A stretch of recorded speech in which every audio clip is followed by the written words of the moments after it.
आदिम लोगों के लिए शादी करना बहुत आसान था। उन्हें बस लड़की को डंडे से बेहोश करना होता था और फिर उसे वापस गुफा में घसीटकर शादी करनी होती थी। इसलिए आदिम जनजाति के हर आदमी में बेधड़क पिटाई करने की कला थी, सिवाय एर्नियू के। वह जनजाति का सबसे मशहूर हारने वाला था और उसे जनजाति की सबसे खूबसूरत लड़की पर क्रश था, लेकिन लड़की ने उसे सिर्फ अपना सबसे अच्छा दोस्त माना और यहाँ तक कि एक मादा गोरिल्ला को भी उसकी पत्नी के रूप में पेश किया। यह देखकर कि एर्नियू वास्तव में दो प्रजातियों के बीच संबंध नहीं रखना चाहता था, वह उसे केवल लड़की के सिर पर मुक्का मारना सिखा सकता था। एर्नियू ने देखा कि उसकी प्यारी लड़की आगे बढ़ने के लिए तैयार है, इसलिए उसने चुपचाप एक लकड़ी की छड़ी उठाई और उसे नीचे गिरा दिया। दुर्भाग्य से उसकी ताकत उसे गिराने के लिए बहुत कमजोर थी, लेकिन इस कदम ने उसे फिर भी भाग्य दिया और उसने आखिरकार बहादुरी से अपने प्यार का इजहार किया। बड़े भाई दानियों ने अचानक लड़की को एक छड़ी से गिरा दिया और उसे विजयी भाव से घसीट कर ले गया। एर्नियू वहीं दंग रह गया और उसके बाद के दिनों में वह केवल दानियों और लड़की को अपना प्यार जताते हुए देखता रहा, अकेला उदास महसूस करता रहा। एक दिन उसने एक बेहद खूबसूरत लड़की को देखा और उसका बूढ़ा दिल धड़कने लगा। उसने मन ही मन हिम्मत जुटाई और उसे डंडे से जोर से मारा। लड़की गिरकर मर गई, लेकिन आदिम जनजाति में जहां खाने पीने की कमी थी, वहां अक्सर इस व्यक्ति का मतलब भरपेट खाना होता था। सब लोग मुंह में चर्बी भरकर खाते थे, लेकिन एर्नियू ने चुपचाप इस स्वादिष्ट भोजन को अस्वीकार कर दिया। नतीजतन उसे इतनी भूख लगी कि अगले दिन वह मछली पकड़ने नदी की ओर दौड़ा, लेकिन दुर्भाग्य से वह भाला भी स्थिर नहीं पकड़ सका। जब न्यू ने अपने कान जितनी बड़ी एक छोटी मछली पकड़ी, तो वह सुंदरी खुशी से उछल पड़ी और उसे चूम भी लिया, जिससे पता चलता है कि भोजन कितना दुर्लभ है। हताश होकर नेता सभी को शिकार पर ले गया। बलवान आदमियों के समूह के बीच एर्नियू छोटा और अनाड़ी लग रहा था और वह बार बार पीछे हटना चाहता था, जिससे नेता इतना क्रोधित हुआ कि उसने उसे गोली मार देने का मन किया। जब सभी शिकार की योजना पर चर्चा कर रहे थे, तभी एक सांप चुपचाप एर्नियू की पतलून में घुस गया और एर्नियू तुरंत पार्किंसन रोग की तरह कांप उठा। दूसरे लोग उसे असमंजस में देखते रहे, यह ध्यान नहीं दे पाए कि एक भयंकर घोड़ा उसके पीछे से गुजर रहा था।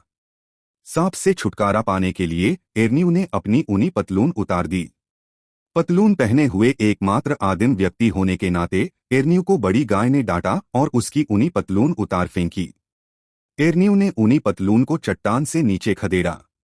जब सब लोग दौड़कर देखने गए, तो वह सचमुच मल के एक विशाल ढेर पर गिर गया। एर्नियू को मल में गलती से एक खोपड़ी मिल गई। ऐसा लगता है कि जिस जीव ने मल त्याग किया था, उसने किसी व्यक्ति को खा लिया था। नेता ने सुझाव दिया कि उसे फिर से छूकर देखो, शायद उसे कुछ कीमती मिल जाए। फिर उसने एक हार, एक टूटा हुआ लंबा बाल और दो और खोपड़ा निकाली। ऐसा लग रहा था कि इस आदमी की भूख अच्छी थी। एर्नियू को एहसास हुआ कि यह उनके बस की बात नहीं है, इसलिए वह मुड़ा और वहां से जाने को हुआ, लेकिन एक विशालकाय मूर्ति से टकरा गया। उसे विशालकाय मूर्ति ने निगल लिया और सभी ने उस पर लंबे बाल फेंके। विशालकाय मूर्ति को सभी ने जल्दी से मार डाला और एर्नियू को पीछे से खींचकर बाहर निकाला गया। विशालकाय मूर्ति को मारने वाले योद्धा के रूप में दानियों कबीले में लौट आया और उस सुंदरी से विवाह कर लिया। एर्नियू गुफा के बाहर अकेला भटक रहा था, लेकिन संयोग से दूसरे कबीलों के जासूस वहां पहुंच गए और पीछे से उस पर हमला करने के लिए पत्थर पलटने लगे, लेकिन एर्नियू द्वारा फेंकी गई हड्डियों से वे बेहोश हो गए। बंधे होने के बाद जासूस बहुत जिद्दी हो गया था और उसने कहा कि कोई भी यातना उसे बोलने नहीं देगी, इसलिए एर्नियू ने उसके जूते उतार दिए और उसके तलवों पर पंख गुदगुदी की। जिद्दी जासूस जल्द ही खुद को रोक नहीं पाया और पता चला कि वह आदिवासी नेता की हत्या करना चाहता था ताकि बड़ा कबीला आसानी से हमला कर सके। न्यू को जासूस की रखवाली का काम सौंपा गया था। वह इतना सीधा साधा था कि जासूस की विशेष शक्तियों को भूल गया था। इसी दौरान जासूस ने एक बड़ा चूहा देखा। उसकी आंखें अचानक हरी हो गईं और उसने चूहे से संपर्क स्थापित कर लिया। उस आदमी ने एक अजीब सी आवाज निकाली और चूहे को उसकी बात समझ आ गई। माल्यू एक बड़े पेड़ के पीछे भागा और रस्सी को काट लिया। एर्नियू को अभी भी इसका एहसास नहीं था। जब उसने मुड़कर देखा तो उसका सामना जासूस से हुआ। जासूस भाग गया, लेकिन युद्ध से बच नहीं सका। दोनों समूह जल्दी से एक खुले मैदान में इकट्ठा हो गए और युद्ध शुरू होने वाला था।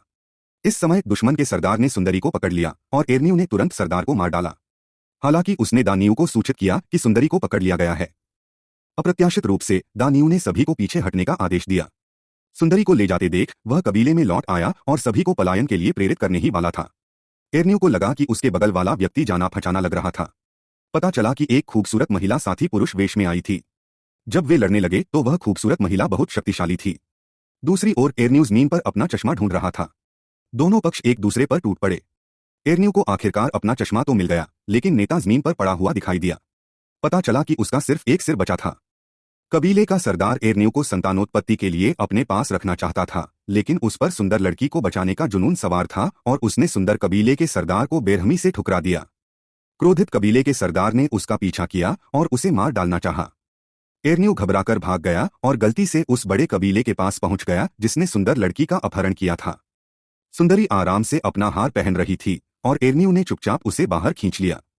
उसने उसे बताया कि वह बहादुरी से उसे बचाने के लिए दौड़ा था और उसे लगा था कि वह उसके प्यार से प्रभावित होगी।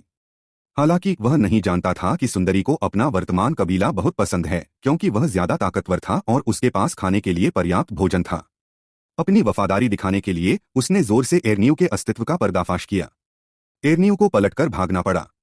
रास्ते में उसकी मुलाकात उसकी बेटी से हुई जो उसका पीछा कर रही थी, और फिर उसकी मुलाकात प्रवासी आदिम जनजाति से हुई।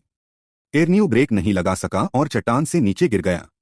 मरने से पहले उसे एहसास हुआ कि उस आदिम जनजाति में, जहां पर्याप्त भोजन नहीं था, उसका प्यार भी उतना ही महत्वपूर्ण था जितना कि वह स्वयं।